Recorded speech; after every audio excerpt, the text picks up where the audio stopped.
চারিদিকে ঘন জঙ্গল, সব দিক শান্ত, কিন্তু সেই নীরবতার মাঝখানে কোথাও যেন লুকিয়ে আছে এক ভয়ানক মৃত্যু। একটা তীর সোজা ঢুকে পড়ে একজনের চোখে, মাথা ভেদ করে পেছন দিক দিয়ে বেরিয়ে যায়।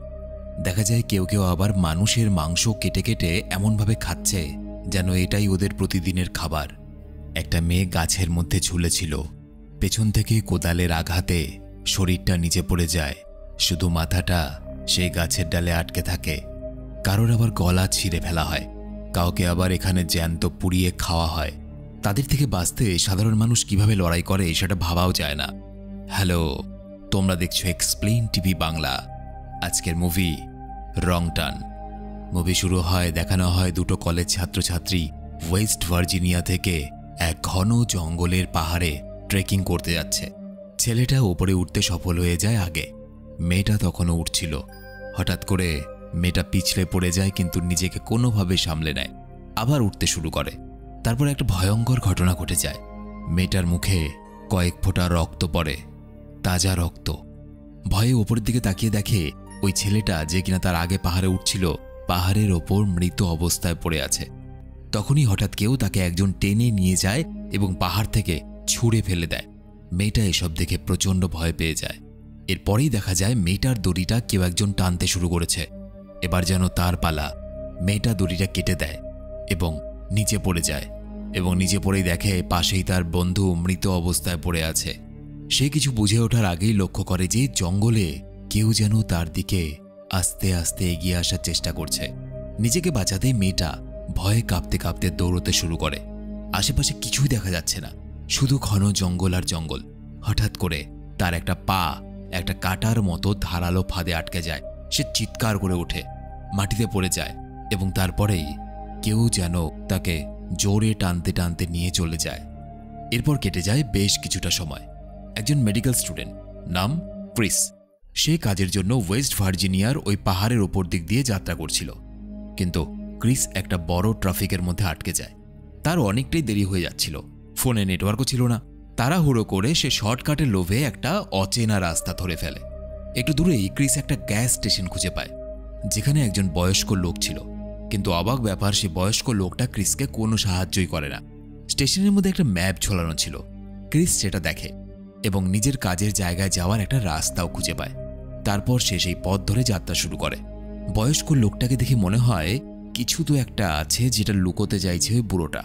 কিছুটা গাড়ি চালিয়ে ক্রিস একটা কাঁচা রাস্তা ধরে এবং ঘন জঙ্গলের মধ্যে ঢুকে যায়। হঠাৎ দেখা যায় একটা মৃত হরিণ রাস্তার পাশে পড়ে আছে। ক্রিস তার দিকে তাকাতে গিয়েই হঠাৎ অন্য একটা গাড়ির সঙ্গে জোরে ধাক্কা খায়। গাড়িটাতে কিছু কলেজ পড়ুয়া ছাত্রছাত্রীরা ছিল, যারা একসাথে ঘুরতে বেরিয়েছিল। এদের নাম হলো জেসি, কার্লি, স্কট, ইভান আর ফ্রান্সিস। তারা সবাই মিলে ক্রিসকে দেখে যে সে ঠিক আছে কিনা। ক্রিস ভাগ্যক্রমে বেঁচে গেছিল। সে সবার কাছে ক্ষমা চেতে শুরু করে, এমনকি তাদের গাড়িটা ঠিক করানোর জন্য টাকাও দিতে চায়। তখন সেই দলের ছেলেমেয়েগুলো বলে তাদের গাড়ির চাকা নাকি আসলে কাঁটা জাতীয় ফাঁদের মধ্যে আটকে গেছিল, এবং যার কারণে গাড়িটা রাস্তার মাঝখানে থেমে গেছে। তারা এটাও বলে যে কাঁটা তারগুলো নিশ্চয়ই কেউ এখানে ইচ্ছে করে পেতে রেখেছে। দেখে মনে হচ্ছিল কোনো জন্তু ধরার জন্য কেউ ফাঁদ পেতে রেখেছে। এই ঘন বন জঙ্গলেই তারা পুরো একা, যেখানে খুব কম মানুষ যাওয়া আসা করে। ক্রিস এবং বাকি ছেলেমেয়েরা একসঙ্গে সাহায্য চাইতে বনের মধ্যে বেরিয়ে পড়ে। শুধুমাত্র ইভান আর ফ্রান্সিস গাড়ি পাহারা দেওয়ার জন্য গাড়ির কাছেই অপেক্ষা করে। ইভান জঙ্গলের মধ্যে হঠাৎই একটা অদ্ভুত আওয়াজ শুনতে পায়। সে সেদিকে চলে যায়। কিছুক্ষণ পর ফ্রান্সিস তাকে খুঁজতে বেরোয়, এবং সে যা দেখে সেটা খুবই ভয়ঙ্কর ছিল। কারণ সে দেখে জঙ্গলের মাঝে ইভানের একটা কাটা কান পড়ে আছে। ফ্রান্সিস প্রচণ্ড ভয় পেয়ে যায়, এবং তখনই হঠাৎ কেউ তাকে পেছন থেকে মুখের মধ্যে ধারালো তার জড়িয়ে হামলা করে দেয়। অন্যদিকে দেখা যায় ক্রিস এবং বাকি তিনজন বনের মধ্যে ছোট একটা মৃত জন্তু খুঁজে পায়, কিন্তু তারা বেশি মাথা ঘামায় না, এগিয়ে পড়ে। কিছুক্ষণ পর তারা একটা ছোট্ট অদ্ভুত ক্যাবিন খুঁজে পায়। ক্রিস দেখে সেই ক্যাবিনের মধ্যে কেউ নেই। সে ফোন খোঁজার জন্য বাড়িটাতে ঢুকে পড়ে। বাড়ির ভেতরে খাওয়া দাওয়া পড়েছিল, এমনকি মাংসের স্যুপও বানানো হচ্ছিল। কিন্তু অবাক ব্যাপার, বাড়ির মধ্যে একটাও মানুষ নেই। আশেপাশে অনেক পুরনো ধুলো পড়া জিনিসপত্র। ক্রিস ধীরে ধীরে একটা ফ্রিজের কাছে এগোয় এবং ফ্রিজটা খুলে যা দেখে, তার পায়ের তলা থেকে মাটি সরে যায়। সে দেখে অনেকগুলো কাচের বোতলের মধ্যে মানুষের অনেক ধরনের অঙ্গ প্রত্যঙ্গ রাখা আছে, এবং একই সময় কার্লি বাথরুমের ভেতরে হঠাৎই একটা মানুষের কাটা হাত দেখে চিৎকার করে ওঠে। অন্যদিকে জেসি রাস্তায় যেমন কাঁটাতারগুলো পড়েছিল ঠিক সেরকম কাঁটাতারগুলো খুঁজে পেয়ে চমকে যায়। এতক্ষণে সবাই বুঝতে পারে তারা এমন একটা জায়গায় এসে পড়েছে যারা রাস্তার মধ্যে কাঁটাতার বিছিয়ে মানুষ শিকার করে, কোনো জন্তু নয়। সবাই প্রচণ্ড ভয় পেয়ে যায় এবং পালাতে গিয়ে তারা দেখে বাড়ির সামনে একটা অজানা গাড়ি এসে পড়েছে। এমনকি ফ্রান্সিসরা যে গাড়িটা পাহারা দিচ্ছিল সেই গাড়িটাকেও তারা নিয়ে এসেছে। এর মানে খুবই ভয়ঙ্কর। এই বাড়িতে যারা থাকে তারাই এভান এবং ফ্রান্সিসকে মেরে ফেলেছে এবং সেই গাড়িটা নিয়ে এসেছে। ক্রিস এবং বাকিরা বুঝতে পারে খুব ভালো করেই যে তারা এখানে ফেসে গেছে। তারা কোনোভাবে একটা বিছানার নিচে লুকিয়ে পড়ে। তখনই হঠাৎ এই ভয়ঙ্কর রাক্ষসের মতো দেখতে মানুষগুলো ফ্রান্সিসের মৃতদেহটাকে টেবিলের ওপর রাখে, যেটা দেখে ক্রিস ভয়ে কাঁপতে শুরু করে, কিন্তু একটাও শব্দ উচ্চারণ করে না। তারা লুকিয়ে লুকিয়ে দেখে ফ্রান্সিসের হাতটা কাটা হচ্ছে। একটা ধারালো চাকু নিয়ে ফ্রান্সিসকে ভয়ঙ্করভাবে কেটে টুকরো টুকরো করে ফেলছে এরা আসলে বিকৃত মস্তিষ্ক ছিল, যেটা কিনা এক ধরনের মানসিক রোগ। এবং অন্যভাবে বলা যায় এরা মানুষ খেকো ছিল, যারা কিনা মানুষের মাংস খেতে ভালোবাসে। এদের কাজ হলো জঙ্গলের মধ্যে সাধারণ মানুষকে ধারালো তারে ফাঁসিয়ে নেওয়া এবং ধারালো তারের মধ্যে ফাঁসিয়ে তাদেরকে বাড়িতে নিয়ে আসা এবং কেটে কেটে তাদের মাংসগুলোকে রান্না করে বা কখনো কখনো রান্না ছাড়া কাঁচাই খেত তারা মানুষের মাংস।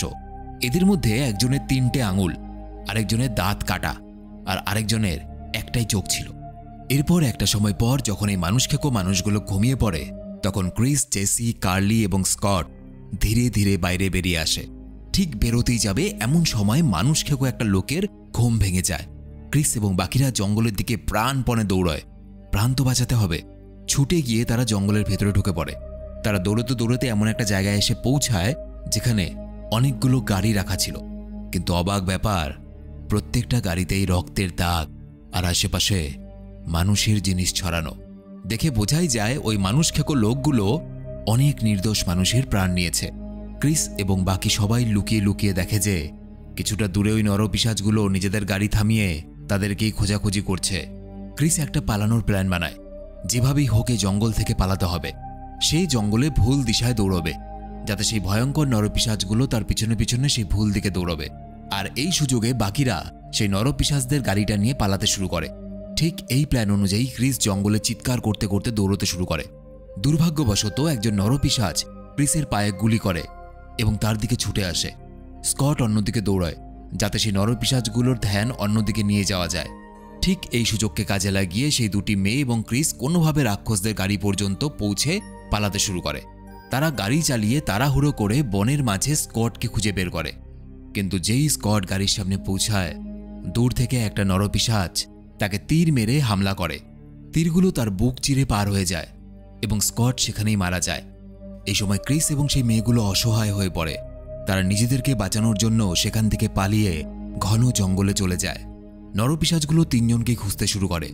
বনের মধ্যে এবার ক্রিস, জেসি এবং কার্লি একটা বড় টাওয়ার খুঁজে পায়। তারা সেখানে একটা পুরনো রেডিও বের করে, যার সাহায্যে বারবার তারা সাহায্য চাইতে শুরু করে। এমন সময় ক্রিস লক্ষ্য করে যে 3টে নরপিশাচ তাদেরকে খুঁজতে খুঁজতে টাওয়ারের নিচ দিয়েই পার হচ্ছে। দুর্ভাগ্যবশত ঠিক তখনই রেডিও থেকে একটা জোরে আওয়াজ আসে। যাদের কাছে সাহায্য চাওয়া হচ্ছিল তারা হঠাৎ করে রিপ্লাই করে। তারা বলে, আপনারা কোথায়? আমরা কিভাবে সাহায্য করতে পারি আপনাদের?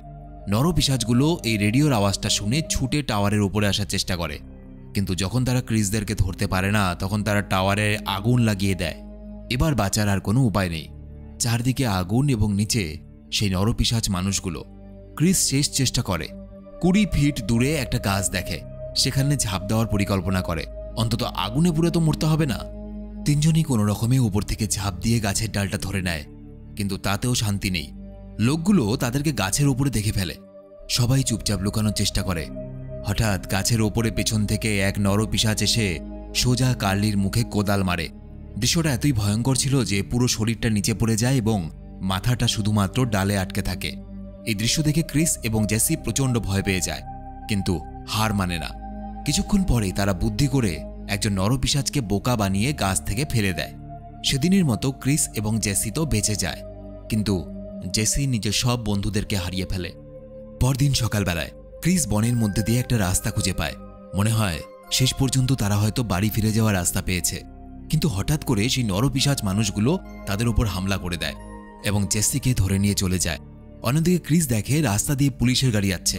সে তাড়াতাড়ি দৌড়ে যায় এবং পুলিশকে সবকিছু বোঝানোর চেষ্টা করে, কিন্তু হঠাৎ করে কোত্থেকে একটা তীর এসে সোজা পুলিশের চোখে গেঁথে যায়, পুরো মাথা ভেদ করে বেরিয়ে যায়। আসলে একজন নরপিশাচ তাদেরকে দূর থেকে লক্ষ্য করছিল। এরকম ভয়ঙ্কর হামলা দেখে ক্রিস তাড়াতাড়ি জঙ্গলের মধ্যে আবার লুকিয়ে পড়ে। এরপর সেই নরপিশাচ মানুষটা এসে পুলিশের মৃতদেহটাকে গাড়িতে তোলে। এই ফাঁকে ক্রিস গাড়ির নিচে লুকিয়ে পড়ে এবং আবার পৌঁছে যায় ওই নরপিশাচ মানুষগুলোর বাড়িতে, যেখানে তারা জেসিকে বেঁধে রেখেছিল। দেখা যায় ধীরে ধীরে একটা ভয়ঙ্কর নরপিশাচ একটা চাকু নিয়ে জেসির গলা কাটতে আসে, আর যেই সামনে আসে হঠাৎ করে ক্রিস সেই বাড়িতে আগুন ধরিয়ে দেয়। ক্রিস নিজের সর্বশক্তি দিয়ে সেই নরপিশাচ দুটোকে আটকানোর চেষ্টা করে এবং তাদেরকে মেরে শক্তিহীন করে দেয়। ক্রিস তাড়াতাড়ি করে জেসির একটা হাত খোলে, কিন্তু হঠাৎ একজন নরপিশাচ কোনোভাবে জেগে যায় এবং ক্রিসকে গলা টিপে তার প্রাণ নেওয়ার চেষ্টা করে। জেসি বিন্দুমাত্র সময় নষ্ট না করে নিজের হাত খোলে এবং একটা ধনুক নিয়ে ঠিক তার পেছনে তীর মেরে হত্যা করে দেয়। লড়াই কিন্তু এখানে শেষ হয় না। জেসি এবং ক্রিস দুজনকে চাকু এবং কোদাল দিয়ে আহত করে ওই বাড়িটা থেকে বেরিয়ে যায় এবং শেষ পর্যন্ত ক্রিস ওই পুরো বাড়িটাকে আগুনে জ্বালিয়ে শেষ করে দেয়। এরপর ক্রিস আর জেসি ফিরে যায় সেই বয়স্ক লোকটার গ্যাসের স্টেশনে, যেখানে পাহাড়ের সেই ম্যাপটা ছিল। বয়স্ক লোকটা ভয়ে বাড়ির ভেতরে ঢুকে যায়, কারণ সে সবকিছু সত্যি কথা জানত যে ওই জঙ্গলের ভেতরে কি হয়।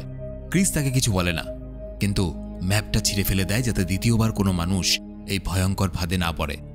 একদম শেষ দৃশ্যে দেখা যায় এক পুলিশ, যে কিনা ক্রিসদের রেডিও কল পেয়েছিল, সে ধ্বংস হয়ে যাওয়া ওই বাড়িটা তদন্ত করতে আসে এবং তখন হঠাৎ 3টে আঙুলওয়ালা সেই নরপিশাচ কোনোভাবে বেঁচেছিল, যে কিনা এসে পুলিশটাকে কোদাল দিয়ে মেরে ফেলে এবং পাগলের মতো জোরে জোরে হাসতে থাকে। মুভিটা এখানেই শেষ হয়ে যায়। ওই নরপিশাচগুলোকে হত্যা করলেও তাদের মধ্যে একটা নরপিশাচ কিন্তু এখনও জীবিত। এরপরে কি হয়? এই মুভিটার আরও অনেকগুলো পার্ট আছে, তোমরা যদি চাও আমি এর পরের পার্টটাও এক্সপ্লেন করব।